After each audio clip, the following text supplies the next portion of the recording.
கர்த்தருடைய பரிசுத்தமான உண்டாவதாக. ஆதியாகமம் 37ஆம் அதிகாரம் 28வது வசனம். அந்த வர்த்தகர் மீதியானியர் கடந்து போகிற போது அவர்கள் யோசேப்பை அந்த குழியிலிருந்து தூக்கி எடுத்து அவனை இஸ்மவேலர் கையில் 20 வெள்ளிக்காசுக்கு விற்று போட்டார்கள். அவர்கள் யோசேப்பை எகிப்திற்கு கொண்டு போனார்கள். 20 வெள்ளிக்காசுக்கு விற்று போட்டார்கள். அவர்கள் யோசேப்பை எகிப்துக்கு கொண்டு போனார்கள். இவர்கள் என்ன செய்தார்கள்? யோசேப்பை விற்று போட்டார்கள் என்பதை விட விதைத்தார்கள் என்று சொல்றார். விதைத்தார்கள், தனக்கு தெரியாமலே விதைத்தார்கள். சிலரை பொழுது இயேசு சொன்னார், பிதாவே இவர்களை மன்னியும், தாங்கள் செய்கிறது இன்னதென்று அறியாதிருக்கிறார்களே என்று அவர் சொன்னார். ஏன் அந்த வார்த்தையை சொன்னார் என்று சொன்னால், உலகத்தின் பாவங்களை சுமந்து தீர்க்கிற தேவ ஆட்டுக்குட்டியானவர் இயேசு கிறிஸ்து தம்முடைய ரத்தத்தை சிந்த வேண்டும். இந்த ரத்தம் சிந்தப்படுவதனால மனிதனுக்கு பாவ மன்னிப்பு உண்டாக்க வேண்டும் என்று தெரியாமலே இவர்கள் அவரை கொலை செய்தார்கள். அவரை கொலை செய்தவர்கள் இது இன்னும் தெரியாமல் அவரை செய்தார்கள். ஆகவேதான் அவரை அங்கே சொல்லுகிறார், இவர்கள் சொந்த காரியத்தினால, சொந்த பொறாமையினால, வெறுப்பினால செய்கிறதாக ஜனங்கள் எண்ணிக்கொண்டிருந்தார்கள். பொறாமையினாலே அவர்கள் பொறாமை இருந்தது. இயேசு கிறிஸ்துவின் மேல் பொறாமை இருந்தது. ஜனங்கள் எல்லாரும் பின்னாலே போயிடுவார்கள் சொல்லி. ஆனாலும் அவர்கள் செய்தது உலகத்தின் பாவம் எல்லாவற்றையும் கழுவுவதற்காக சிந்தப்பட்ட ரத்தம். இது யாவது சிந்தப்படுகிறது, இதற்காகத்தான் இவர் வந்தார் என்று தெரியாமலே அவர்கள் செய்தார். தெரியாமலே செய்துவிட்டார்கள். இன்று உலகத்தின் பாவங்களுக்கெல்லாம் மன்னிப்புக்கு ஒரே பிராயச்சித்தமாக இருக்கிறது இயேசு கிறிஸ்துவின் ரத்தம். பாவ மன்னிப்புக்கென்று வேறு எந்த ஒரு வழிமுறையும் கிடையாது. இயேசு கிறிஸ்து செய்கிறோம், இயேசு கிறிஸ்து சிந்தின ரத்தமும் தான் பாவ மன்னிப்புக்கு ஒரே வழி. என்ன செய்கிறோம் என்று தெரியாமலே அவர்கள் செய்தார்கள். அதுபோல யோசேப்பின் சகோதரர்கள் என்ன செய்கிறோம் என்று தெரியாமலே அவர்கள் செய்தார்கள். யோசேப்பை விற்று போட்டார்கள். யோசேப்புக்கு எகிப்துக்கு போக தெரியாது, அந்த காரியம்லாம் தெரியாது, விற்று போட்டார்கள். அந்த மீதியானியர் யோசேப்பை எகிப்திலே பார்வோனின் பிரதானி தலையாரிகளுக்கு அதிபதியுமாகிய போத்திபார் என்பவரிடத்திலே அவர்கள் விற்றார்கள். 36 அந்த மீதியானியர் யோசேப்பை எகிப்திலே பார்வோனின் பிரதானிக்கும் தலையாரிகளுக்கு அதிபதியுமாகிய போத்திபார் என்பவரிடத்தில் விற்றார்கள். போத்திபார் என்பவரிடத்திலே விற்றார்கள். இவையெல்லாம் கை மாறிக்கொண்டே போகிறது. விலை உயர்ந்த பொருட்கள் கை மாறிக்கொண்டே போகிறது போல இங்கே யோசேப்பினுடைய வாழ்க்கை, யோசேப்பு கை மாறிக்கொண்டே போகிறான். போய் என்ன செய்யறான்? அங்க போற இடத்துல அவனுக்கு பலி சுமத்தப்பட்ட போது கூட அவன் சிறைச்சாலையில் இருந்தான். யோசேப்பு அங்கே போய் இருக்கும்போது, அங்கே போய் சகோதரர்களெல்லாம் பார்க்கும்போது அவன் என்ன சொல்றான்? ஆதியாகமம் 45ஆம் அதிகாரம் 5ஆம் வசனம், என்னை இவ்விடத்திற்கு வரும்படி விற்று போட்டதினால் நீங்கள் சஞ்சலப்பட வேண்டாம், அது உங்களுக்கு விசனமாய் இருக்கவும் வேண்டாம். ஜீவ ரட்சணை செய்யும்படிக்கு தேவன் என்னை உங்களுக்கு முன்னே அனுப்பினார். ஜீவ ரட்சணை செய்யும்படிக்கு உங்களுக்கு முன்னே தேவன் என்னை அனுப்பினார். எகிப்து ஜனங்கள் என்ன பாக்கியம் செய்தார்களோ தெரியல. யோசேப்பு அங்க போய் ஆளுகை செய்கிறான், அந்த ஜனங்களுக்கு நன்மை செய்கிறான். அந்த எகிப்து தேசம் பஞ்சத்திலே அழிந்து போகாதபடிக்கு இவன் காக்கிறவனாயிருக்கிறான், தேசத்தை காப்பாற்றுவனாய் இருந்தான். இவனுடைய கானான் தேசம் பஞ்சத்திலே வாடிக்கொண்டிருக்கிறது. யோசேப்பை கர்த்தர் அனுப்பினார் என்று அங்கே வேதம் சொல்லுகிறது. ஒருவேளை யோசேப்பு அங்கே போகாமல் இங்கே இருந்திருந்தாலும் ஒருவேளை கர்த்தர் எப்படி நடத்தியிருப்பாரோ தெரியாது. இவனுடைய தேசம், யோசேப்புடைய தேசம் பஞ்சத்திலே வாடிக்கொண்டிருக்கிறது. கானான் தேசத்துல உணவு கிடையாது, பட்டினியினால் வருந்தி கொண்டிருக்கிறார்கள். இந்த கானான் தேசத்திலே இருந்த யோசேப்பு எகிப்தை காப்பாற்றிக் கொண்டிருக்கிறான். இந்த கானான் தேச அந்த கோத்திரத்தால் அவனை ஏற்றுக்கொள்ளவர். யோசேப்பு சகோதரர்கள் ஏற்றுக்கொள்ளவில்லை. பலவிதமான வெளிப்பாடுகளை சொன்னான். அவன் சொன்ன வெளிப்பாடுகள், அவன் சொன்ன சொப்பனங்கள் எல்லாம் உண்மையா இருந்தது. ஆனா அவனுடைய சகோதரர்களுக்கு அது பொறாமையா இருந்தது. அவனை பிடித்து விற்று போட்டார்கள். அங்கே கர்த்தர் கொண்டு வந்தார் என்று யோசேப்பு சொல்லுகிறார். ஒருவேளை அவன் போகாமல் இருந்திருந்தால் ஒருவேளை கானான் எப்படி இருந்திருக்குமோ தெரியாது. இவருடைய தேசம் பஞ்சத்திலே வாழறது. இவருடைய ஜனங்கள் இவனை ஏற்றுக்கொள்ள வேண்டும். அன்னைக்கு இவன் குடும்பத்தை பத்தி மாத்திரம் சொல்லப்பட்டிருக்கிறது. யாக்கோபு குடும்பத்தை மாத்திரம் வம்சத்தை குறித்து மாத்திரம் சொல்லப்பட்டிருக்கிறது. இஸ்ரவேல் ஜனங்கள், இஸ்ரவேலர்கள் அந்த கோத்திரத்தால் யோசேப்பை ஏற்றுக்கொள்ள வேண்டும். புறக்கணித்தார்கள், விற்று போட்டார்கள். அவன் அடுத்த நாளை காப்பாற்றுவது ஒரு பிரயோஜனமாக இருக்கான். நம்முடைய காரியம் என்ன? நாம் எண்ணத்தை புறக்கணிக்கிறோம், நாம் யாரை புறக்கணிக்கிறோம், நாம் பயன்படுத்திக் கொள்ள வேண்டியதில்லை. நாம் புறக்கணிப்போம் என்று சொன்னால் தேவன் இன்னொருவருக்கு பிரயோஜனமாய் பயன்படுத்தி விடுவார். எஸ்தருக்கு சொல்கிறது போல, இந்த நாட்களில் நீ பேசாமல் இருந்தால் யூதருக்கு சகாயம் ரட்சிக்கும் இன்னொரு வழியாய் வரும். காலங்களை பயன்படுத்திக் கொள்ள வேண்டும், சமயங்களை பயன்படுத்திக் கொள்ள வேண்டும். நாம உதவுவதற்கு கர்த்தர் நியமித்திருக்கின்ற ஜனங்களை பயன்படுத்திக் கொள்ள வேண்டும். இல்லை என்றால் எங்க விளையிற மரம், விளையக்கூடிய மரத்தை எந்த ஒன்றை நட்டாலும் கனி கொடுக்கும். விதை, தீவுள்ள விதை எந்த ஊரில் நட்டாலும் அந்த மரம் கனி கொடுக்கும். நம்முடைய தோட்டத்திலே நாட்டப்பட வேண்டிய மரத்தை நம்முடைய தோட்டத்திலே நட்டு வச்சிருக்கணும். நாம் ஒரு நல்ல கனி கொடுக்கிற மரமாக இருப்போம் என்று சொன்னால் நாம் எங்கே நடப்பட வேண்டுமோ அங்கே நடப்பட்டு இருக்க வேண்டும். மரத்திற்கு மண் அவசியம், உரங்கள் அவசியம், தண்ணீர் அவசியம். இந்த மூன்றுமே சரியில்லாத இடத்திலே நாட்டப்பட்ட ஒரு மரம் வளர முடியாது, அந்த மரம் கனி கொடுக்க முடியாது. அங்கே பார்க்க பசுமையா இருக்குதுன்னா இன்றைக்கு அக்கறை பற்றியான ஒரு பழமொழி சொல்லுவாங்க. ஆனா வேதத்தை எங்கே கொண்டு போனாலும் வேதம் செழிப்பானதுதான். வேதத்தை உடையவர்கள் எங்கே சென்றாலும் அவர்கள் செழிப்பானவர்கள். தேவ பக்தி உடையவர்கள், கர்த்தருக்கு பயந்து கீழ்ப்படிவர்கள் எங்கே சென்றாலும் அது செழிப்பு தான். இங்கே யோசேப்பு யாக்கோபால் போதிக்கப்பட்டிருந்தான், யாக்கோபு ஈசாக்கால் போதிக்கப்பட்டிருந்தான், ஈசாக்கு ஆபிரகாம் போதிக்கப்பட்டிருந்தான், ஆபிரகாம் தேவனால் போதிக்கப்பட்டிருந்தான். இப்படி அவரவர்கள் தங்கள் பிள்ளைகளுக்கு போதிக்கும் பொழுது பிடித்துக் கொண்டான் யாக்கோபு. யாக்கோபுடைய ஆலோசனையை, உபதேசங்களை, போதனைகளை ஏற்றுக்கொண்டான் யோசேப்பு. இப்பொழுது யோசேப்பு கணிதம் திராட்சை செடி, அவன் கனி கொடுக்கிறவனா இருக்கிறான். கனி கொடுக்கிறவன் கானான் தேசத்தில் ஆழ்ந்து கொண்டு இருக்கிறான். 12 பேர் உடன்பிறந்தவர்கள் இல்லாமல் 11 பேர் உடன்பிறந்தவர்கள் இருக்கிறார்கள். இந்த உடன்பிறந்தவர்கள் எல்லாரும் ஏற்றுக்கொண்டிருந்தா என்ன நடந்திருக்குமோ தெரியாது. ஏற்றுக்கொள்ளல, எடுத்து விற்று போட்டார்கள். அவனுக்குள் ஜீவன் இருந்தது. ஆக அந்த ஜீவனுள்ள விதை அங்கே படைத்து காய் காத்து கனி கொடுத்தது. ஏய்தீரை காப்பாற்று. யாரை வேண்டாம் என்று புறக்கணித்தார்களோ அவனுடைய காலிலே போய் விழுந்தார்.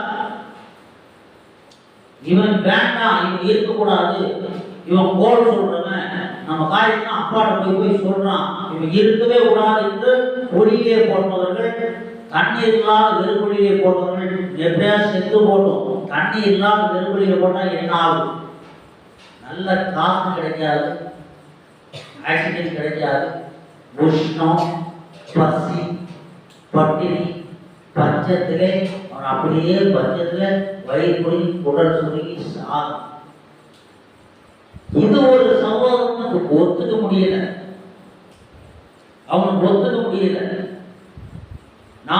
இவனுடைய பாவத்தை இவன் இந்த பாவத்தை நம்ம செய்ய வேண்டாம், இவனை விட்டு போடணும். அந்த நேரத்தில் நீதியானி வந்தாங்க, வர்த்தகர் வந்தாங்க. அந்த நேரத்தில் எடுத்துள்ளது விற்று போடுவோம், ஏன்னா நமக்கு என்ன பிரயோஜனம் சொல்லி 20 வெள்ளிக்காசு விற்று போட்டார். அவர் எகிப்திலே பார்வோனுடைய பிரதான இடத்துல கொண்டு இருந்தார்கள் தலையார். அவனிடத்தில் இருக்கும் போது அவன் வீட்டில் அவன் இருக்கான். அவன் வீட்டில் அவன் இருக்கும் போது கர்த்தர் எல்லாவற்றையும் ஆசீர்வதித்தார் என்று அவன் கேட்டான். இவன் நிமித்தம் கர்த்தர் அப்போது யோசேப்போடு கூட இருந்தார். கர்த்தர் யோசேப்போடு இருந்தார். 39 யோசேப்பு எகிப்துக்கு கொண்டு போகப்பட்டான். பார்வோனுடைய பிரதானியும் தலையார்களுக்கு அதிபதியுமாகிய போத்திபார் என்னும் எகிப்து தேசத்தான் அவனை அவ்விடத்திற்கு கொண்டு வந்து இஸ்மவேலரிடத்தை விலைக்கு வாங்கினான். கர்த்தர் யோசேப்போடு இருந்தார். அவன் காரிய சித்தி உள்ளவனானான். அவன் எகிப்தியனாகிய தன் எஜமானுடைய வீட்டிலே இருந்தான். கர்த்தர் அவனோட இருக்கிறார் என்றும் அவன் செய்கிற யாவையும் கர்த்தர் வாய்க்க பண்ணுகிறார் என்றும் அவன் எஜமான் கண்டு யோசேப்பினிடத்தில் தயவு வைத்து அவனை தனக்கு ஊழியக்காரனும் தன் வீட்டுக்கு விசாரணைக்காரனுமாக்கி தனக்கு உண்டான யாவற்றையும் அவன் கையில் ஒப்புவித்தான்.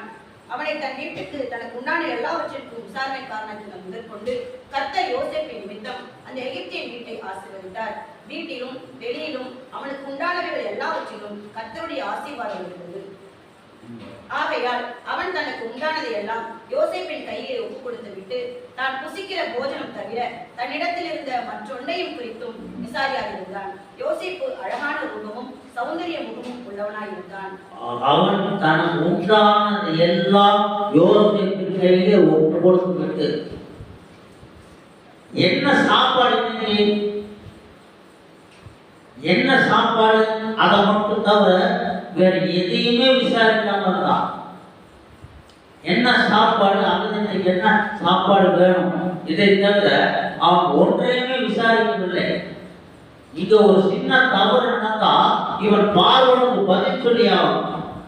தலையாரிகளுக்கு அதிகாரியா இருந்தவன் இவன் என்ன செய்யணும், அந்த பார்வனுக்கு பிரதானியும் தலையாரிக்கு அதிபதியுமாக இருந்த இந்த போத்திபார் என்பவர் ஒரு தவறு நடக்கும் என்று சொன்னா இவன் பார்வனுக்கு பதில் சொல்லணும். அப்ப எப்படி வைத்திருந்தான் என்று சொன்னால் இந்த தலையாளிகளுக்கு அதிபதியாக இந்த போத்திபார் என்பவருடைய ஸ்தானத்திலே அவன் வைத்திருந்தான். என்ன காரணம் என்றால் கர்த்தர் யோசேப்போடு இருந்தார். அவன் காரிய சுத்தியுள்ளவனான், காரியங்களை சாதிக்க வேண்டும் என்றார். நாம் கையிட்டு செய்கிற பிரயாசங்கள் வேலைகள் எல்லாம் வாய்க்க பண்ணப்பட வேண்டும் என்று சொன்னார். நாம் செய்கிற வேலைகளை ஞானமாய் செய்ய வேண்டும் என்று சொன்னார். நஷ்டம் இல்லாமல் வீணாகாமல் ஞானமாய் செய்ய வேண்டும் என்று சொன்னால் கர்த்தர் நம்மோடு இருக்க வேண்டும். அப்பொழுதுதான் காரிய சக்தியுள்ளவராய் இருக்கும். அவன் எஜமான் வீட்டில் இருக்கும்போது கர்த்தர் யோசேப்போடு இருந்தார். ஆகவேதான் என்ன காரணம்னா போத்திபார் அன்னைக்கு வரைக்கும் இருக்கான். எப்போ போல இருக்கான், அவனுக்கு ஒரு நல்ல வாழ்க்கை, ஒரு நல்ல அதிகாரி. ஆனா யோசேப்பு போன பிறகு அவனுடைய குடும்பம் ஆஸ்வதிக்கப்பட்டது, அவனுக்கு உண்டான எல்லாம் ஆஸ்வதிக்கப்பட்டது. அவனுக்கு கீழே வேலை செய்கின்ற அவனுக்கு கீழே உள்ள அதிகாரம் எல்லாமே நன்றாய் முறையாய் காணப்பட்டது. தனக்கு உண்டான எல்லாவற்றையும் யோசேப்பினிடத்தில் கொடுத்து போஜனம் தவிர வேறொன்றை விசாரியாக இருந்தான். அதுக்கு என்ன காரணம் என்று சொன்னால் கர்த்தர் யோசேப்போடு இருந்தார். அந்த ஒரே காரணம் தான், வேற காரணமே சொல்லப்படவில்லை. கர்த்தர் யோசேப்போடு இருந்தார். இவன் மேல குற்றம் பழி சுமத்தப்படுகிறது. பார்வோன் மனைவி இவன் மேல் வீண் பழியை சுமத்துகிறார். பழியை சுமத்தும் போது என்ன நடந்தது பாருங்க. 39 வசனம். யோசேப்பின் எஜமான் அவனை பிடித்து ராஜாவின் கட்டளையால் காவலில் வைக்கப்பட்டவர்கள் இருக்கும் சிறைச்சாலையிலே அவனை ஒப்புவித்தான். அந்த சிறைச்சாலையில் அவன் இருந்தான். யோசேப்பின் எஜமான் யாரு? இந்த போத்திபார். யோசேப்பின் எஜமான் தன் மனைவி சொன்ன குற்றத்தில் அவனுக்கு கடும் கோபம் வந்தது. இவனை இடத்திலே தவறாய் நடக்க முயற்சி செய்தான் என்று தன் மனைவி அவனிடத்திலே சொல்லிட்டான்.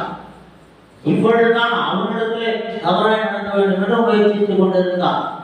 அவன் இணங்கி போகாததுனால அவன் மேல் பழியை போட்டு தன் கணவனிடத்திலே சொல்லுகிறார், தலைவனிடத்திலே சொல்லுகிறார். அவனுக்கு கடும் கோபம் வந்தது. போத்திபார் ஒரு பெரிய அதிகாரி. அவனுக்கு கோபம் வந்தா என்ன ஆகும்? அவனால் அதிகாரி நியமிக்க முடியுது. ராஜாவிடத்துல கட்டளை விட்டு யோசேப்பு எஜமானனை பிடித்து ராஜாவின் கட்டளையால் காவலில் வைக்கப்பட்டவர்கள் இருக்கும் சிறைச்சாலை அவனை ஒப்புவித்தான். அந்த சிறைச்சாலை அவன் இருந்தான். இப்போ சிறைச்சாலையில் இருக்கான். ராஜாவின் கட்டளையால் சிறைச்சாலை வைக்கப்படும் பொழுது இவன் சிறைச்சாலைக்கு செல்ல வேண்டும் என்ற தண்டனை கொடுப்பதற்கு அதிகாரமுள்ள அந்த போத்திபாருடைய வீட்டில நல்ல அதிகாரியா இருக்கான்.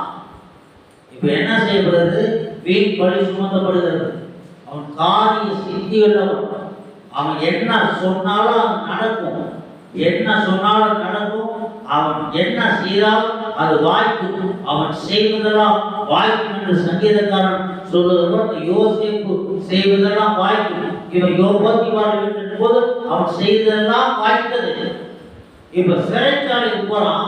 சிறைச்சாலை போகும்போது அவன் அந்த சிறைச்சாலையில் அவன் இருந்தான்.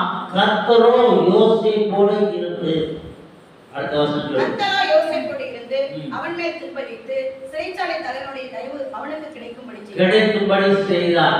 இப்ப போத்திபாரிடத்திலிருந்து அந்த ஆசீர்வாதம் விலகி போயிருக்கு. அவன் நல்லா சுதந்திரமா இருந்தான். போராட்டத்துல நிம்மதியா போலாம், வருடத்துல நிம்மதியா வரலாம், நிம்மதியா சாப்பிடலாம், நிம்மதியா தூங்கலாம். எதை குறித்து கவலை இல்லை. எல்லாத்தையும் பார்க்க ஒருவன் இருக்கிறான். இப்போது அவனை அப்புறப்படுத்தின பிறகு இந்த போத்திபார் பழையவனுக்கு வந்துட்டான். போத்திபார் பழையவன் வந்துட்டான். சொகுசா இருந்து அவனுக்கு பழைய டார்ச்சர் எல்லாம் வந்துருச்சு. இப்ப என்னாச்சு? கர்த்தருடைய கிருபை போத்திபாருடைய வீட்டிலே இல்லை. யோசேப்பு இருக்கும் வரைக்கும் கர்த்தருடைய கிருபை தயவு போத்திபாருடைய வீட்டிலே இருந்தது. யோசேப்பு சிறைச்சாலைக்கு சென்ற பொழுது கர்த்தருடைய தயவு சிறைச்சாலைக்கு போயிடுச்சு. இவன் நிமித்தம் தான் ஆசீர்வதிக்கப்பட்டான். யோசேப்பு நிமித்தம் கர்த்தர் போத்திபாரை ஆசீர்வதித்தார். இப்போது என்னாச்சு? தேவ கிருபை சிறைச்சாலைக்கு போயிடுச்சு. சிறைச்சாலையில் யோசேப்பு போனோடனே கர்த்தரோ யோசேப்போடு இருந்து அவனோடு கூடவே இருக்கிறார். எப்போதும் அவனோடு கூடவே இருக்கிறார். அவன் மேல் கிருபை வைத்து சிறைச்சாலை தலைவனுடைய தயவு அவனுக்கு கிடைக்கும்படி செய்தார். எப்படிப்பட்ட குற்றம் சுமத்தப்பட்டு அவன் தண்டனைக்கு வந்தான். அப்படிப்பட்ட குற்றம் சுமத்தப்பட்டு தண்டனைக்கு வருகிறவர்கள் தன்னோடு சேர்த்து கொள்ள மாட்டான். அடிமையா வச்சிருப்பான், தன்னோட சேர்த்து கொள்ள மாட்டான். அப்படிப்பட்ட குற்றத்தை சுமத்தப்பட்டு அவன் சிறைச்சாலைக்கு வரும்போது சிறைச்சாலை தலைவருடைய தயவு அவனுக்கு கிடைக்கும்படி செய்தார். சிறைச்சாலை தலைவன் அவன் ஜெயில் சூப்பரன். அவன் சொல்றதுதான் எல்லாரும் கேட்கணும். இப்ப என்னாச்சு? இவனுடைய தயவு யோசேப்பு வந்துருச்சு. கால என்ன வாசிங்க. சிறைச்சாலை தலைவன் சிறைச்சாலையில் வைக்கப்பட்ட யாவரையும் யோசேப்பின் கையிலே ஒப்புவித்தான். அங்கே அவர்கள் செய்வது எல்லாவற்றையும் யோசேப்பு செய்தான். கர்த்தர் அவனோடு இருந்தபடியினாலும் அவன் எதை செய்தானோ அதை கர்த்தர் வாய்க்கப்படினபடியினாலும் அவன் வசமாயிருந்த யாதொன்றையும் குறித்து சிறைச்சாலை தலைவன் விசாரிக்கவில்லை. எதை குறித்தும் சிறைச்சாலை தலைவன் விசாரிக்கவே இல்லை. போத்திபாருக்கு வந்த நல்ல ஒரு ஆசீர்வாதம், நல்ல ஒரு சுதந்திரம் அவன் மனைவியால கெட்டு போச்சு. மனைவியால கெட்டு வேதத்தில் இருக்காங்க. ஆதம் யாரால இருக்கான்? ஆதம் யாரால இருக்கான்? இங்க போத்திபார் மனைவியால கேட்டான். ஆசித்து பாருங்க, வியாபாரம் தான் புசித்து தன் புருஷனுக்கு கொடுத்தான். எசபேல் மோசமான சேர்ப்போம். ராஜாவுக்கு ஆலோசனை கொடுறா, அதை கீழிக்கொண்டே ஆகும்படிக்கு இந்த நாபோத்தை இடத்தை அபகரித்து ஆலோசனை சொன்னவர் அவன் மனைவி எசபேல். எப்படியா கடிதத்தை எழுதினாலாம், இந்த போகும்போது நாபோத்து மேல குற்றம் சுமத்தப்பட்டு அது 2 சாட்சிகள் எழுதணுமா, அவங்க எல்லாம் சாட்சி சொல்லும்போது இவனுக்கு மரண தண்டனை விதிக்கணும், மரண தண்டனை விதிச்சு எல்லாருக்கையும் நம்ம கல்லால் கொல்லணும், கொண்டதுக்கப்புறம் இவங்களுக்கு தவறு தெரிவிக்கணும், தெரிவிச்சு போய் ஆகப்படுறா அந்த கொலையை எடுத்துக்கொள்ளும். அது முறையுது. ஒரு கொலையை செய்து ஒரு நீதிமான கொலை செய்து இவருடைய ஆலோசனையாலே தன்னை விற்று போட்டான், வீணா போயிட்டான். போத்திபார் அவன் மனைவியுடைய பேச்சை கேட்டு ஒரு பெரிய ஆசீர்வாதத்தை இழந்தான். இப்ப அந்த ஆசீர்வாதம் ஒரு ஜெயிலுக்கு போயிடுச்சு. எதை குறித்தும் கவலையில்லாமல் வாழ்ந்து கொண்டிருந்த அந்த போத்திபார் இப்ப மறுபடியும் அந்த பழைய டாஸ்க் வந்துருச்சு. ஆனா சிறைச்சாலையை பொறுப்பா இருந்து கொண்டிருந்த பொழுது இந்த யோசனை போல கர்த்தர் போன அப்படினால் கர்த்தர் அவனோட இருந்தபடியினாலும் சிறைச்சாலை தலைவன் சிறைச்சாலை வைக்கப்பட்ட யாவரையும் யோசேப்பின் கையில் ஒப்புவித்தான். இப்ப யார் ஜெயிலர்? யாரு ஜெயிலரா? சம்பளம் வாங்கிட்டு ஜெயிலர் வேற ஒருத்தன். ஆனா ஜெயிலர் அதிகாரம் பண்ணிட்டு யாரு? எல்லா அதிகாரத்தையும் யோசேப்பு கொடுத்துட்டான். எல்லாத்தையும் ஒப்புவித்தான். எல்லா அதிகாரியும் வளர்ந்தான். அடிஷனல் சூப்பரண்ட் அவன் தான் யோசேப். யாரு? சிறைச்சாலை கைதி. கடைசியில போனவன் நேற்று வந்தான் சொல்லுவான். நேற்று வந்து என்ன செய்யறான் அப்படின்னு சொல்லுவான். கடைசியா போனான். அவன் போனான். கடைசியா போனவன் முன்னாடி இருந்த கைதிகளுக்கு எல்லாம் அதிகாரியா இருக்கான். பாவம் அரசாங்கத்தில் ஒரு அதிகாரியா இல்லை.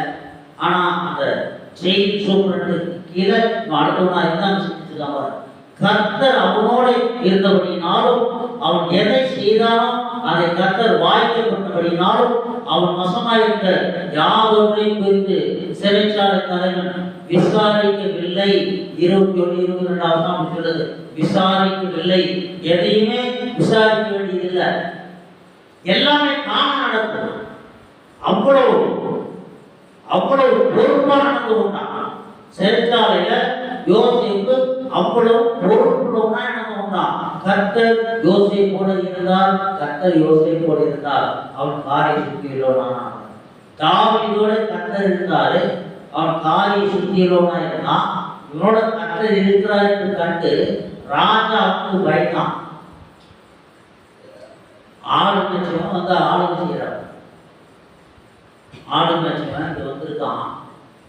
இவனோட கர்த்தர் இருக்கிறார் கண்டு சவுல் ராஜா அவனுக்கு பயந்தான். ஆனா சவுல் ராஜா என்ன பண்ணா, தாவீது கர்த்தர் தாவீதோடு இருக்கிறார் கண்டு அவனை கொலை செய்ய வழி தேடினான். கர்த்தர் ஒரு மனிதனோடு இருக்கும்போது அந்த மனிதன் விரோதமாய் செயல்படும் பொழுது கர்த்தர் குறுக்கிடுவார். சவுலுக்கு விரோதமாய் தேவன் குறுக்கிட்டார். அவருடைய சந்ததியிலே ராஜாவா அரசாங்கப்படி ஒருவரும் இல்லாமல் செய்து விட்டார். சவுளுடைய 3 குமாரர்கள் இராணுவத்தில் இருந்தாங்க. இராணுவத்தில் இருந்து பயிற்சி எடுத்து இராணுவங்களை படைகளை நடத்தி வந்த ஒருவர் தான் ராஜாவாக முடியும். திடீர்னு வந்து ராஜாவாக முடியாது. அவன் அந்த வம்சமா இருக்கும். எங்கேயோ ஆளுநர் ஒருத்தன் தான். அவன் சவுலுக்கு கூட இருக்கான். கர்த்தர் சவுல் தாவீதோடு இருக்கிறார் என்று கண்டவன் பயப்படுறான். இந்த தாவீதை கொலை செய்ய 53 தடவை எரிஞ்சான். அவன் விலகிட்டான். அது சுவரப்பட்டது. கர்த்தர் இவனோடு இருக்காரு கண்டவனுக்கு பயந்தான். பயந்து பொறாமப்பட்டான். அவனை கொலை செய்ய வாங்கியதுதான். கடைசியாக இவன் தற்கொலை செய்து விட வேண்டியதாக அமலேக்கின் கையிலே சாக வேண்டியதாக வந்தது. சவுல் தற்கொலை முயற்சி பண்ணான். குற்றீரா இருக்கான். அவனைத்தான் இவங்க ஆண்டு ஒப்பு கொடுத்தாரு. அவன் கையாலே செத்தான். ஆனா இங்க அப்படி இல்லை. கர்த்தர் யோசேப்போடு இருந்தபடியா போத்திபார் யோசேப்பை ஏற்றுக்கொண்டான். அவன் காரியத்துக்கு உள்ளவனானபடியினால் யோசேப்பு செய்கிற எல்லாவற்றையும் கர்த்தர் வாய்க்கப்படினால் போத்திபார் அவனுக்கு அடுத்ததாக வைத்திருந்தான். வீட்டில் அவனதான் ஒரு பெரியார் கிடையாது. அவனே எல்லா நிர்வாகம். அவன் பழி சுமந்து சிறைச்சாலை காணும்போது தேவன் யோசேப்போட போயிட்டார். இப்ப போக்குவரத்து கிடையாது. யோசேப்போட போய்விட்டா இப்ப கர்த்தர் அங்கே கிரியை கொண்டிருக்கிறார். யோசேப்பை கனப்படுத்துவதற்காகத்தான் போத்திபாரின் குடும்பத்தை தேவன் உயர்த்தினார். போத்திபார் தன்னுடைய ஆசீர்வாதத்தை பெற்றுக் கொள்வதற்கு எந்த விதத்திலும் தகுதி இல்லாதவர். போத்திபாரின் குடும்பம் ஆசீர்வதிக்கப்பட்டது, உயர்த்தப்பட்டது என்று சொன்னால் இந்த யோசேப்பு ஆசீர்வாதமா இருக்க வேண்டும். யோசேப்பு அந்த வீட்டிலே ஒரு அதிகாரியா இருக்க வேண்டும். இவன் உயர்த்தப்பட வேண்டும் என்பதற்காகத்தான் போத்திபாரின் குடும்பம் ஆசீர்வதிக்கப்பட்டது. அவனுக்கு அது தெரியல, அவன் மனைவிக்கு அது தெரியல. இப்ப ஜெயிலுக்கு வந்தப்போ ஜெயில் நிர்வாகம் ரொம்ப நல்லா இருக்கும். யோசேப்புக்கு கொடுத்த பொறுப்புலாம் கரெக்டா சரியா இருக்கு.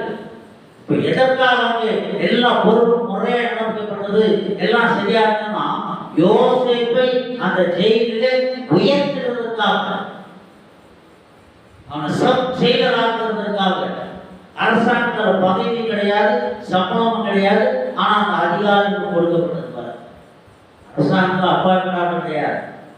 பார்வோனுடைய அரசாங்கத்திலே யோசேப்புக்கு சிறைச்சாலையே சப் ஜெயிலர் என்ற போஸ்டும் கிடையாது, போஸ்டிங் கிடையாது. ஆனா சப் ஜெயிலரா இருந்தான். யார் யோசேப்பு உயர்த்தப்பட வேண்டும் என்பதற்காக அந்த சிறைச்சாலைகளிலே தேவனுடைய கிருபை வெளிப்பட்டது. யோசேப்பு உயர்த்தப்பட வேண்டும் என்பதற்காக தேசத்திலே பஞ்சம் உண்டாயிற்று. அவன் கானான் இருந்தானா என்ன சம்பவித்திருக்குமோ தெரியாது. கானானை எப்படி ஆசிரியிருப்போதோ தெரியாது. ஆசீர்வாதத்தை பெற வேண்டியவர்கள் புறக்கணித்தபடியினால் அவன் இங்கெல்லாம் போறான், அங்கெல்லாம் ஆசீர்வாதம், இங்கெல்லாம் போறான், அங்கெல்லாம் ஆசீர்வாதம்.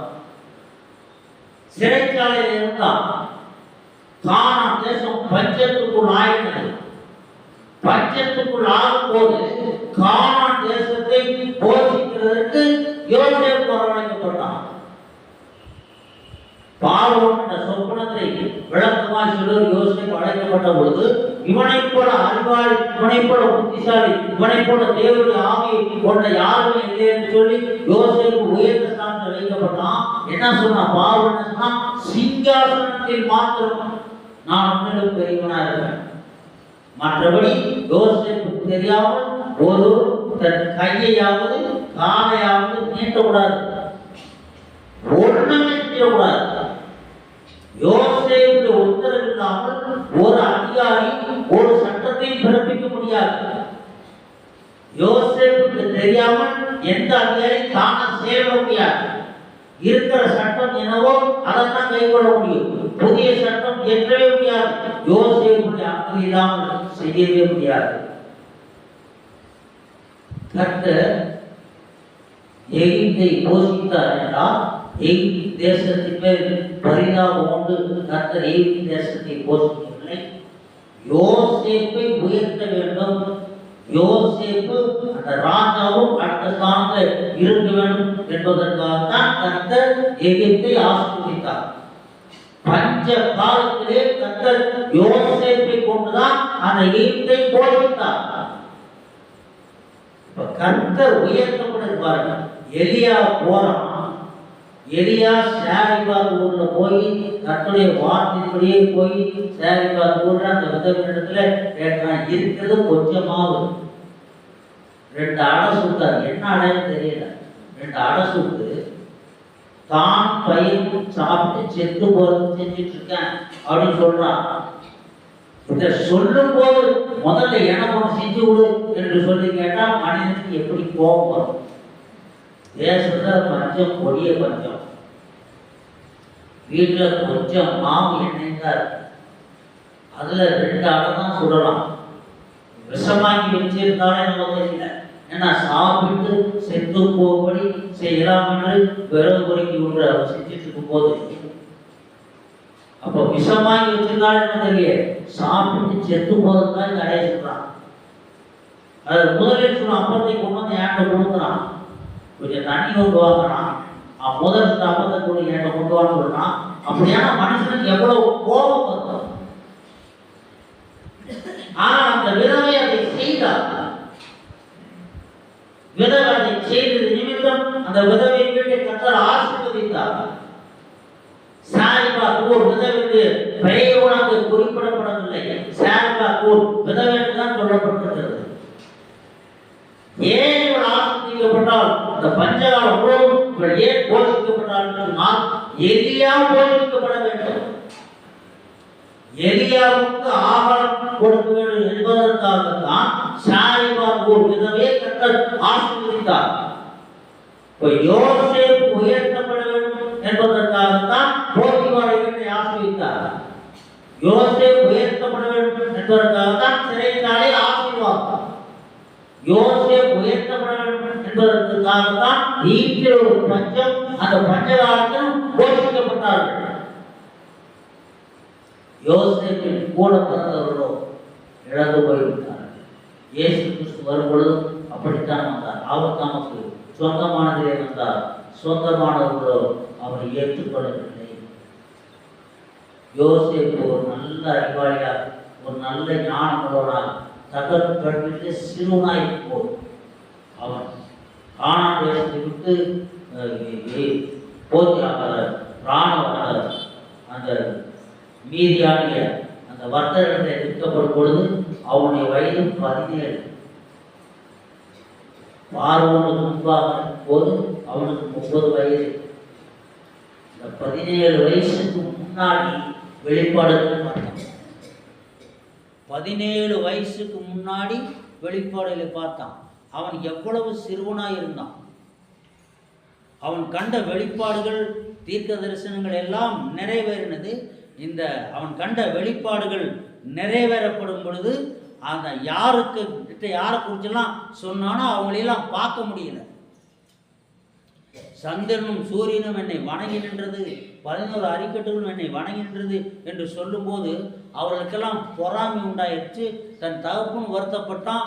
அவன் தன் மனதிலே அதை வைத்துக் கொண்டான். இப்போ 12 அரிக்கட்டுகளும் அவனும் வணங்க வருகிற நேரத்துல இங்க வச்சவனால வணங்க முடியல. இங்க இருந்த என்ன ஆசிர்வாதம் நடந்திருக்குமோ தெரியாது. தனக்குள்ளே வந்த ஒரு மகா ஞானி, அந்த நாட்டிலே ஒரு மகா ஞானி, கர்த்தரை தன்னோடு கொண்டவர். ஆபிரகாமோடு கர்த்தர் பேசினார், யாக்கோபோடு பேசினார், யோசேப்போடு கூடவே இருந்தார். கர்த்தர் ஆபிரகாமை கூப்பிட்டார். கர்த்தர் மோசேயை நோக்கி சாமுவேலே சாமுவேலே என்று கூப்பிட்டார். ஆனா கர்த்தர் யோசேப்போடு இருந்தார். கூப்பிட்டு சொல்றது தீர்க்கதரிசனம் தான். அது அப்பப்போ கூப்பிட்டு சொல்லுவார், உரிய காரியங்களை வெளிப்படுத்துவார். அது நல்ல விஷயம். அப்படிப்பட்டு வாழ்ந்தார்கள். ஆனா யோசேப்போடு கர்த்தர் இருந்தார்.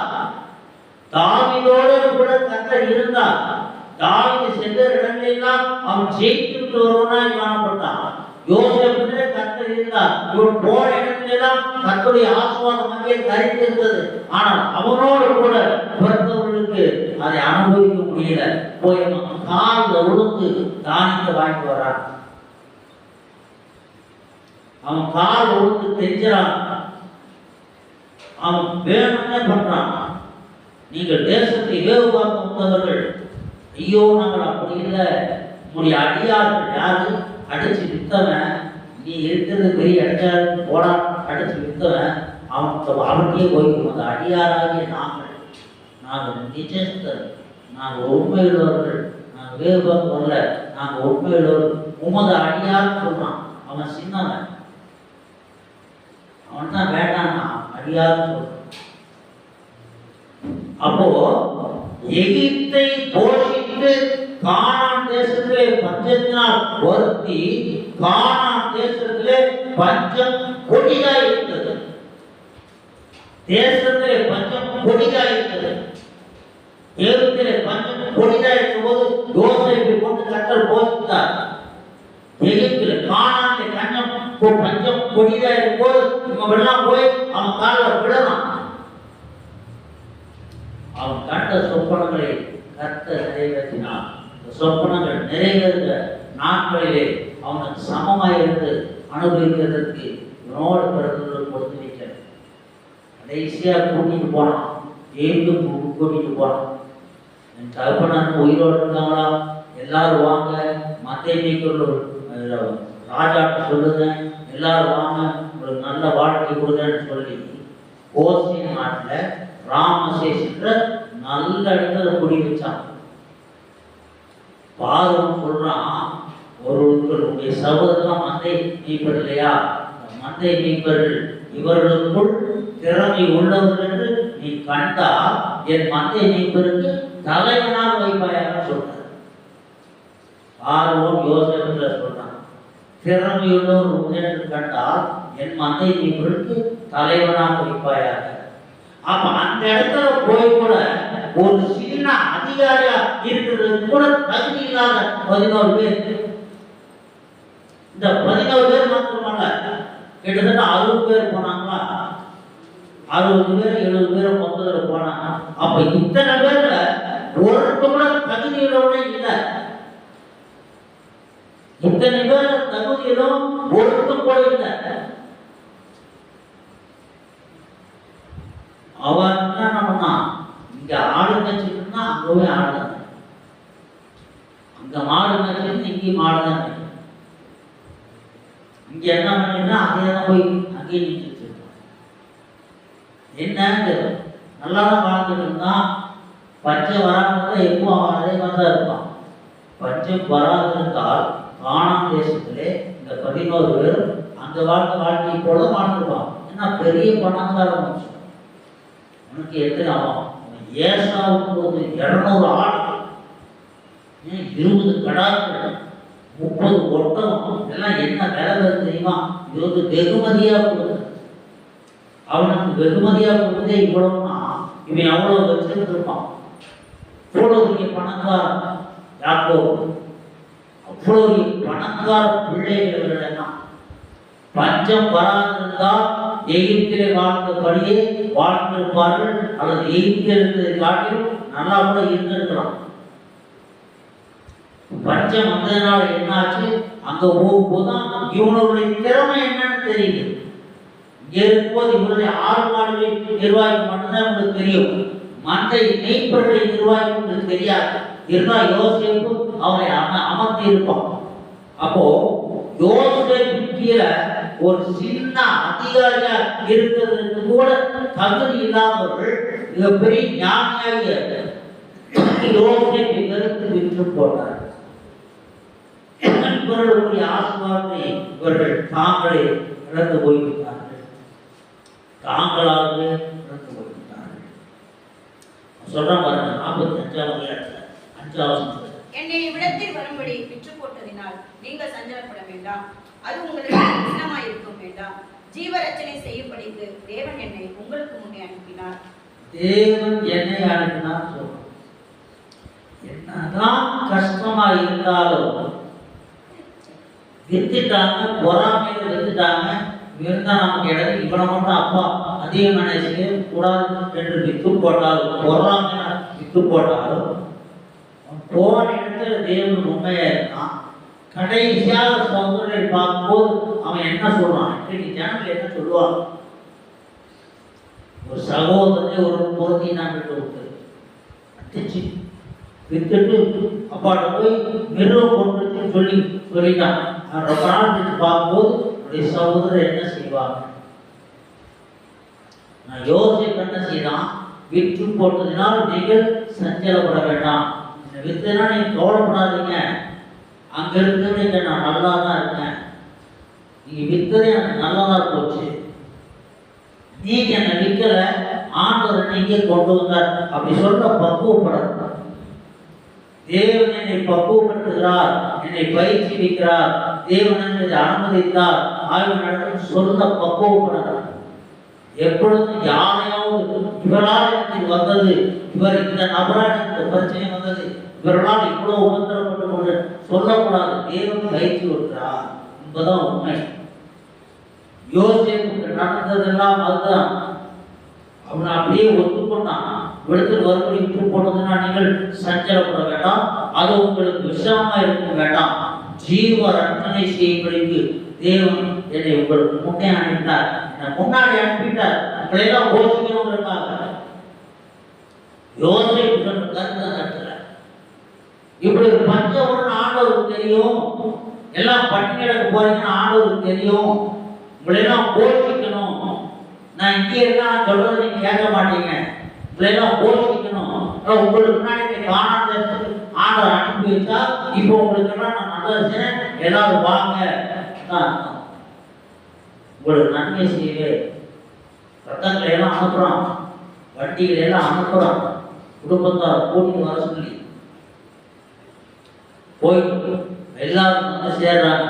அப்போ கர்த்தர் ஒரு காரியத்தை அனுமதிப்பார் என்று சொன்னால், நாம் நமக்கு பகையை உண்டாக்கினவர்களோ, நம்மை பகைத்தவர்களோ, நமக்கு தீமை செய்தவர்களோ இவர்களை குறை சொல்லாதவர்களுக்கு கர்த்தருடைய நாமத்தின் ஸ்தோத்திரம் என்று யோபு சொன்ன பிரகாரமாக சொல்ல கற்றுக்கொள்ள வேண்டும். அப்படி சொன்னால் தான் அந்த ஆசீர்வாதத்தை பெற்றுக்கொள்ள முடியும். கணக்கா லூக்கா 12ஆம் அதிகாரம் 16-29 லூக்கா 12. அல்லாமலும் ஒரு ஓமை அவர்களுக்கு சொன்னார். ஐஸ்வர்யம் உள்ள ஒருவனுடைய நிலம் நன்றாய் இருந்தது. அப்பொழுது அவன், நான் என்ன செய்வேன்? என் தானியங்களை சேர்த்து வைக்கிறதற்கு இடமில்லையே. நான் ஒன்று செய்வேன். என் களஞ்சியங்களை இடித்து பெரிதாக கட்டி எனக்கு விளைந்த தானியத்தையும் என் பொருள்களையும் அங்கே சேர்த்து வைத்து, பின்பு ஆத்துமாவே, உனக்காக அநேக வருஷங்களுக்கு அநேகம் பொருள்கள் சேர்த்து வைக்கப்பட்டிருக்கிறது. நீ இளைப்பாரி புசித்து குடித்து பூரிப்பாயிரு என்று என் ஆத்துமாவோடே சொல்லுவேன் என்று தனக்குள்ளே சிந்தித்து சொல்லிக் கொண்டான். தேவனோ அவனை நோக்கி, மதிகேடனே, உன் ஆத்துமா உன்னிடத்திலிருந்து இந்த ராத்திரியிலே எடுத்துக் கொள்ளப்படும். அப்பொழுது நீ சேகரித்தவைகள் யாருடையதாகும் என்றார். மதிகேடனே என்று சொன்னான். மதிகேடனே நினைக்கிறான், நல்ல களஞ்சி உடஞ்சிருச்சு, குடோன்லாம் பெருசா கட்டி சேர்த்து வைக்கிறோம், நான் நல்லா வாழணும், நான் நல்லா சாப்பிடணும், நான் சுகமா இருக்கணும். இவன் அப்படி நினைக்கிறான். அவனை பார்த்து தேவன் மதிகேடனேன்னு சொல்றாரு. யோசேப்பு போயிட்டான், ஒரு நல்ல இடத்துக்கு போயிட்டான். அவனும் களஞ்சிகளை சேர்த்து குடோன்களை கட்டினான். பஞ்சம் வரப்போகுதுன்னு தெரிஞ்ச உடனே, இவன் அதிகாரியான உடனே குடோன் ஏராளமா குடோன்ல கட்டினான். நல்ல விளைச்சல் காலத்துல நல்லா சேர்த்து வச்சான். எதுக்காக சேர்த்து வச்சான்? எகிப்தின் ஜனங்களை போஷிக்கிறதுக்காக சேர்த்து வச்சான் யோசேப்பு. ஆனா இவன் எதுக்காக சேர்த்து வச்சான்? நீ ரொம்ப நாளைக்கு சாப்பிடு, ருசித்து குடித்து இழைப்பாரு, ரொம்ப நாளைக்கு சுகமாறு, உனக்கு வேண்டியது நான் சம்பாதிச்சேன் அப்படின்னு இவன் சொல்றான். அங்க யோசேப்பு எதுக்காக பண்றான்? எகிப்தின் ஜனங்களை போஷிக்கிறதுக்காக குடோன்களை கேட்டு தானியங்களை சேர்க்கிறான். இவன் தான் வாழ்றதுக்கு தானியத்தை சேர்க்கிறான். தான் வாழ்றதுக்கு மாத்திரம் தானியத்தை சேர்த்து வைக்கிறவனை பார்த்து தேவன் சொல்கிறார், பொருளை பார்த்து, மதிகேடனே, உன் ஆத்மா உன்னிடத்திலிருந்து இந்த ராத்திரி எடுத்துக் கொள்ளப்படும். அப்பொழுது நீ சேகரித்தவைகள் யாருடையதாகும்? அன்னைக்கு சொல்லிட்டு இருக்கான், நல்லா விளைஞ்சு குமிஞ்சு கிடக்கு, எல்லாமே விளைஞ்சு குமிஞ்சு கிடக்கிற நேரத்துல இவன் செத்து போனான்னா என்ன ஆகும்? நல்ல ஒரு ஒரு ஒரு இன்ஜினியர் ஏதோ ஒரு வீடு இடிக்கணும். வீடு இடிக்கிறவர் கான்ட்ராக்ட் அவர் சொன்னார், அந்த இன்ஜினியர் வாலிபர், நாளை திருமணம், இந்த வீடு இடிக்கிறதுக்கு போனாரா? இடிக்கிறவங்க சம்பளம் வாங்க இடிக்கிறாங்க. இடிக்கிறது கான்ட்ராக்ட் எடுத்து வேற ஒருத்தர் இந்த கான்ட்ராக்ட் எடுத்துதான் எனக்கு விஷயத்து சொன்னார். சமையல் அடுத்து உடச்சிட்டு இருக்காங்க. இந்த பையன் போய் இன்ஜினியர், இந்த பையன் இப்படி உடைக்கூடாது, இப்படி இப்படி இருக்குன்னு அதற்கு நடுவில் ஓங்க அடிச்சா அந்த ரூஃப் அப்படியே நல்லா இருக்க ரூஃப் அப்படியே இறங்கி மடிச்சு அந்த பையனை நசுக்கிடுச்சு. நாளைக்கு கல்யாணம், முந்தின நாள் நடந்தது. சேகரித்து வைத்து இவ்வளவு இருக்கிறது எனக்கு கவலையில்லை என்று சொல்லுகிற அந்த நாளைக்கு அவனுடைய புதிய வாழ்க்கையை தொடங்க போறான். நாளைக்கு புதிய வாழ்க்கையை தொடங்க போறான். இன்னைக்கு இல்ல, தொடங்க முடியல. அவ்வளவு ஐஸ்வர்யங்களை சேர்த்து வைத்து எனக்கு கவலையே இல்லை, என் வாழ்நாளில் வேண்டியது எனக்கு இருக்கிறது, எனக்கு கவலையே இல்லை என்று சொல்லுகிற அந்த ராத்திரியிலே இறந்து போனால் அவைகளெல்லாம் யாருடையதாகும்? இனிமே எனக்கு பிரச்சனையே இல்லை, எனக்கு வேண்டியதெல்லாம் ஆதாயம் பண்ணி வச்சுட்டேன் நினைக்கிறவங்க எத்தனை பேர் இருக்கான்? 10 தலைக்கு உட்கார்ந்து சாப்பிடும் அப்படி சொல்றவங்க எவ்வளவு பேர் இருக்காங்க? தேவனை தெரிந்தவர்கள் தெரிந்து கொள்ளாதவர்கள் எவ்வளவு பேர் இருக்காங்க? தெரிந்தவர்களோ தெரியாதவர்களோ நியாயமா இருக்கிறவங்க உண்டு, தவறா இருக்கிறவங்க உண்டு. ஆனால் அன்று ராத்திரியே அவர் இறந்து போவார்கள். அன்னைக்கு யாருடையதாக. ஆனா யோபு என்ன சொல்றான் பாருங்க, 1ஆம் அதிகாரம் 21ஆம் யோபு 1ஆம் அதிகாரம். நிர்வாணியாய் என் தாயின் கர்ப்பத்திலிருந்து வந்தேன், நிர்வாணியாய் அவ்விடத்துக்கு திரும்புவேன். கர்த்தர் கொடுத்தார், கர்த்தர் எடுத்தார், கர்த்தருடைய நாமத்துக்கு ஸ்தோத்திரம் என்றான். கர்த்தருடைய நாமத்துக்கு ஸ்தோத்திரம். அவன் சொல்றான் பாருங்க, எவ்வளவு உணர்ந்து வச்சிருக்கான். அந்த கிழக்கத்தி புத்திரர்களே பெரிய மனுஷனா இருந்தவன் யோபு. 7000 மாடு, 3000 ஒட்டகம், 500 ஏர் மாடு, 500 கழுதை, எல்லாம் திரளான வேலைக்காரர்கள், திரளான ஐஸ்வர்யம் உள்ளவன். ஒண்ணுமே இல்லாம உட்கார்ந்துருக்கான். ஒண்ணுமே இல்லாம உட்கார்ந்துருக்க எல்லாமே செத்து போன பிறகு, எல்லாமே முடிஞ்சு போன பிறகு, எல்லாம் அழிந்து போயிடுச்சு. பிள்ளைகள் செத்து போயிட்டாங்க. தனியால உட்கார்ந்துருக்கான். தனியால இருக்கும்போது அவன் சொல்றான், எழுந்திருந்து தன் சார்பை கிழித்து தன் தலையை சேர்த்து தரையில விழுந்து பணிந்து சார்பை கிழித்து தாங்க முடியாத இருக்கும். ஆடுகளை ஓட்டி கொண்டு போய் விட்டார்கள், மாடுகளை ஓட்டி கொண்டு போய் விட்டார்கள், ஒட்டங்களை ஓட்டி கொண்டு போய் விட்டார்கள், கழுதையை ஓட்டி கொண்டு போய் விட்டார்கள், வேலைக்காரையெல்லாம் பட்டையினால் வெட்டி கொண்டு விட்டார்கள். ஒரு குழுவிலிருந்து ஒருத்தவன் சொன்னான், நான் மாத்திரம் தப்பி அதை உங்களுக்கு அறிவிக்க வந்தேன். வேலைக்காரங்க கிடையாது. இனிமே வேலைக்காரங்க இருந்தா என்னால சம்பளம் கொடுக்கவே முடியாது. ஒண்ணுமே இல்லை, 10 பிள்ளைகள் இல்லை, மனைவி ஒருத்திதான் இருக்கா, அவ்வளவு ஆறுதலா இல்லை. அந்த நேரத்தில் என்ன செய்தாமா, தலையை சேர்த்து தரையில விழுந்து பணித்து அவன் சொன்ன வார்த்தை என்பார். அப்பொழுது யோபு எழுந்திருந்து தன் சால்வை கிழித்து தன் தலையை சிரைத்து தரையில விழுந்து சாடி விழுந்து அதையெல்லாம் போட்டு பிரட்டிப்போம் போல. ஏன்னா அவ்வளவு தாங்க ஒரு பைத்தியம் பிடிக்கிற மாதிரி ஒரு சூழ்நிலை. அப்படி சூழ்நிலை வர்றவங்களுக்கு தான் தெரியும். இவ்வளவு துக்கம் தாங்க முடியாத துக்கம் வர்றவங்களுக்கு தான் தெரியும். தலையை சிரைத்து கொண்டு தரையில விழுந்துட்டான். தரையில விழுந்து என்ன பண்றான், ஆண்டவரை பணிந்து கொள்கிறான். ஆண்டவரை பணிந்தோடு அவன் சொல்ற வார்த்தை என்ன, நிர்வாணியா என் தாய் கர்ப்பத்திலிருந்து வந்து நிர்வாணியா விழுந்து திரும்புவேன். கர்த்தர் கொடுத்தார், கர்த்தர் எடுத்தார், கர்த்தருடைய நாமத்துக்கு ஸ்தோத்திரம் என்று சொன்னாங்க. எல்லாவற்றிலும் யோபு பாவம் செய்யவும் இல்லை, தேவனை பற்றி குறை சொல்லவும் இல்லை. இவ்வளவு ஒரு சம்பவம் நடக்கும். அப்படி இருந்தால் இன்றைக்கு ஜனங்களுக்கு நடக்கிற சம்பவங்கள் என்ன, கிறிஸ்துவுக்குள் வந்து கிறிஸ்துவை விட்டு பின்வாங்கி போனவர்கள் அல்லது கிறிஸ்துவர் என்று சொல்லிக் கொள்வர்கள், அவரவர்களுக்கு என்ற உபத்திரம் என்ன, உபத்திரம் என்ன, அவங்க என்னை பற்றி குறை சொல்லிட்டார், ஏதோ ஒன்று எடுத்துட்டு போயிட்டாங்க, ஏன்னா பழி சுமத்திட்டார். யோசேப்பை காட்டிலும் பெரிய பழி சுமத்தப்பட்டதா, இல்லை யோபுவை காட்டிலும் பெரிய நஷ்டம் வந்துருச்சா? அன்றதை பார்த்தா உலகத்துக்கே அனுமதியா இருந்து உங்களுக்கு அந்த பதவி நீக்கி நான் மாதிரி பேசுவாங்க அநேகர் மாதிரி உண்டு. யோபுடைய வார்த்தை கர்த்தரையே சார்ந்தது. யோபுடைய கவனம் முழுவதும் கர்த்தரையே சார்ந்திருக்கிறது. ஆகவே அவன் 2 மடங்காய் பெற்றுக்கொண்டான். எல்லாரும் அவருடைய சகோதரிகள் சகோதரிகள் நண்பர்கள் எல்லாரும் வந்தாங்க. ஆளுக்கு ஒரு கணக்கு காசு, ஆளுக்கு ஒரு பொண்ணாவும் குடும்பமும் சேர்ந்து ஒரு தங்க காசும் ஒரு ஜுவல்ஸ் கொடுத்து ஏதாவது ஒன்று, ஒருத்தர் ஒரு செயின், ஒருத்தர் ஒரு மோதம், ஒருத்தர் பிரேஸ்லெட்டு, இந்த மாதிரி ஏதாவது ஆள் ஒருத்தர் சும்மா எல்லாம் ஆளுக்கு கொடுத்துட்டு போய் பார்த்தா கடைசியில் பார்த்தா எல்லாத்தையும் விற்று அதை எல்லாத்தையும் வாங்கினா அதோட 2 மடங்கு வாங்கிட்டான். வேதம் முடிஞ்சா அப்படிதான் யோபு வாழ்ந்தான், 2 மடங்கு வாங்கினான். அப்போ பறிக்க தெரிந்தவருக்கு கொடுக்க தெரியும், கொடுக்க தெரிந்தவருக்கு பறிக்கவும் தெரியும். சவுலை ராஜாவாக பிடிச்சு அவனை நான் புறக்கணித்தேன்னு சொல்றார்.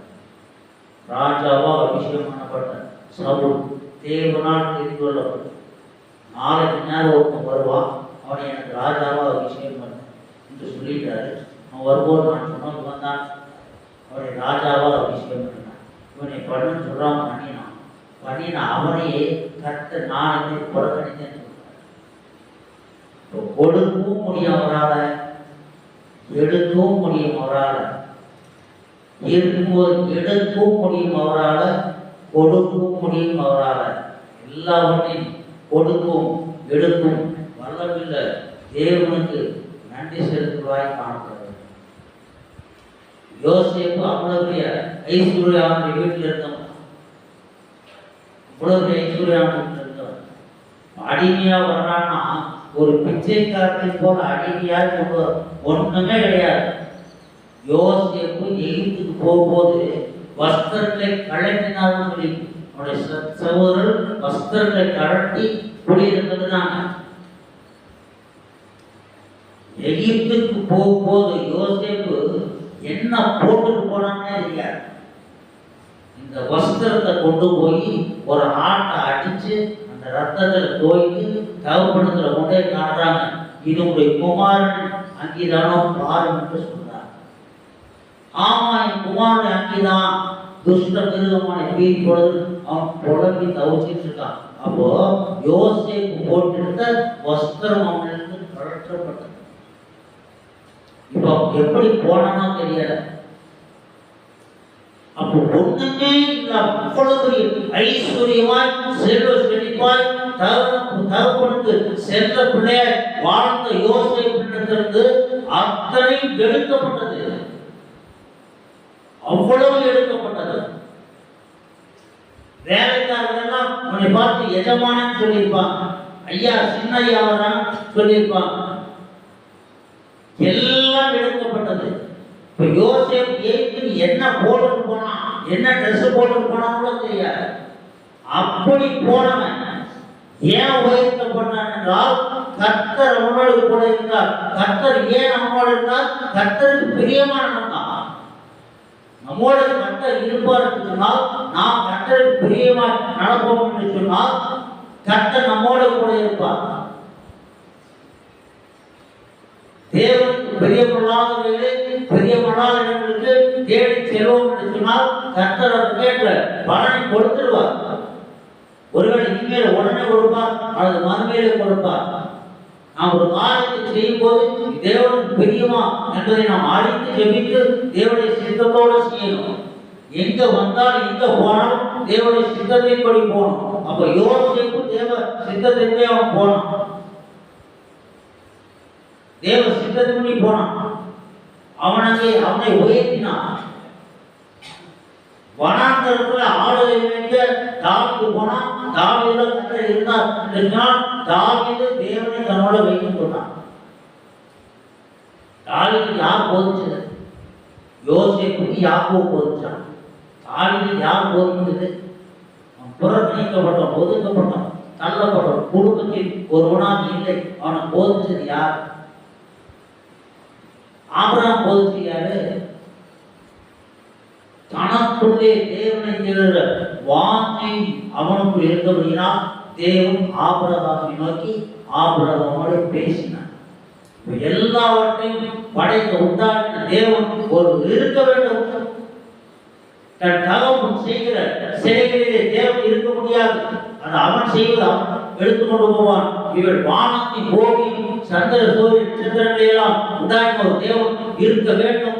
அவன் யார் என்பதை தெரிந்து கொள்வதற்கு ஆபிரகாமுடைய மனதில் ஒரு ஆர்வம் இருந்தது. அந்த ஆர்வம் இருந்தபடியினால் ஆபிரகாமோடு தேவன் பேசி இந்த இடத்தை விட்டு கிளம்பு, வேற இடத்துக்கு போ. ஆபிரகாமை ஆசீர்வதிக்க ஆபிரகாமிடத்திலே கர்த்தர் பேசி இந்த இடத்தை விட்டு நீ போன்னு சொல்லும்போது அவன் தனக்குண்டானதெல்லாம் ஓட்டிட்டு தான் போறான். என்னுடைய ஆடு மாடுகளோடு ஓட்டி கொண்டு தான் போனோம். ஆனா யோசேப்போடு கர்த்தர் பேசி நீ போன்னு சொன்னார். சூழ்நிலை ஏற்படுத்தப்பட்டு யோசேப்பு கொண்டு போகப்பட்டான். ஆபிரகாமோடு கர்த்தர் பேசினார். அவன் உட்கார்ந்து போது தேவன் வந்தார், கர்த்தர் வந்தார், பேசினார். சோதம் அழித்து போன்ற காட்சியெல்லாம் பேசினார். ஆபிரகாமே என்று கர்த்தர் கூப்பிட்டார். ஈசாக்கை வழி செலுத்தும் பொழுது ஆபிரகாமே ஆபிரகாமே என்று கூப்பிட்டு பிள்ளையாண்டார் மேல் கையை போட ஆபிரகாம் கூப்பிட்டு பேசினார். ஆபிரகாம் பெரியார் தான், ஆபிரகாம் கூப்பிட்டு பேசினார். ஆனா யோசேப்போட கர்த்தர் இருந்தார், தாவீதோட கர்த்தர் இருந்தார். நம்ம ஆண்டவரோட பேசுறது நல்ல விஷயம். தேவன் நம்மிடத்தில் இந்த காரியத்தை பேசி வெளிப்படுத்துவார் என்றால் நல்ல விஷயம். நான் கர்த்தர் கூடவே இருந்தால் அது எவ்வளவு பெரிய விஷயம். கர்த்தர் கூடவே இருந்து தேவனுக்கு கூடவே தொடங்கி நிற்பார் என்றால் இவ்வளவு பெரிய விஷயம். ரெண்டுக்கும் சாட்சியா இருந்தார் யோசேப்பும் தாவீதும். தானியேல் ஜெபம் என்றான். ஒரு தூதன் வந்தான். தானியோடு கர்த்தர் இருந்தார், தானியோடு கூட இருந்து கிரியை செய்தார் என்றால் தானியோட கிரியை வாய்க்கப்படும். ஆனா தானியோடு தேவன் கர்த்தர் தூதன் வந்து நீ மிகவும் பெரியவானவன், நீ வேண்டிக்கொள்ள தொடங்கிய உபகரணங்களை வெளிப்படுறது தெரியப்படுத்தி. தானியேல் அதிக தரிசனங்களை கண்டான். யோசேப்பு அதிக தரிசனங்களை பார்த்தான். தாவீது அதிக தரிசனம். ஆனா கர்த்தர் யோசேப்போடு இருந்தார், தாவீதோடு இருந்தார். எல்லாம் ராஜரீகமாய் உயர்த்தப்பட்டார். கர்த்தர் நம்மோடு பேசுறது நல்ல காரியம். ஆனால் கர்த்தர் எப்போதும் நம்மோடு இருக்கணும். நம்மோடு இருக்க நம்மை உயர்த்தணும். கையில் கிரியில் பிரயாணிக்காமல் வாய்க்கப்படும்.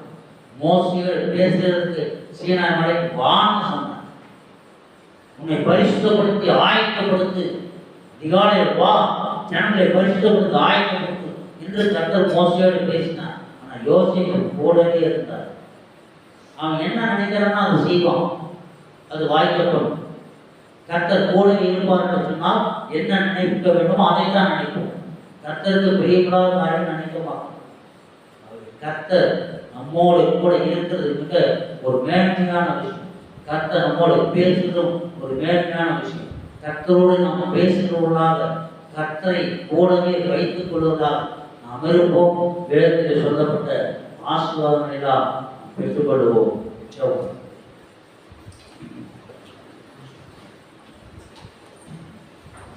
ஸ்தோத்திர ராஜா, துதிக்கிறப்போ துதிக்கிறோம். எங்கள் நல்ல பிதாவே நன்றியோடு துதிக்கிறோம். ஆண்டவரே, இந்த நல்ல நாளுக்காக உங்களுக்கு நன்றி செலுத்துகிற நாடு திருவேற்றை சூழ்ந்து எங்களோடு இந்த ஆராதனை இந்த அங்கீகரிக்க ஆஸ்வாதம் நடத்தி கொடுத்தியா உங்களுக்கு நன்றி செலுத்துவாராக. கூடி வந்திருக்கிற யாவும் மேலும் வல்லமை கடந்து வர வேண்டும். போய் சரீரத்தில் உள்ள பலவீனங்கள்லாம் நீக்கி போகும். சுகவீனங்கள், போராட்டங்கள், வேதனை நீக்கி போகும். அப்போ சாட்சியை நிலைத்திருக்கிறதா கிருபை செய்கிறார். உடைய மகிமை என்னது என்று ஒவ்வொரு புரிந்து கொள்ளத்தக்கதா, உடைய நடத்தை என்னதென்று ஒரு புரிந்து கொள்ளத்தக்கதா கிருபை செய்கிறார். யாவும் முடிவுக்கும் சாட்சியாக நல்ல சாட்சி இருக்கிற யார் வேதனையாவும் நீக்கி போ சமாதானம் இயேசுவின் நாமத்தில் பிதாவே ஆமென். என் ஆத்துமாவே கர்த்தரை ஸ்தோத்திரி, உள்ளமே என் ஆத்துமாவே கர்த்தரை ஸ்தோத்திரி, சகல வாழ்க்கையின் ஆமென். தேவ தேவ தேவ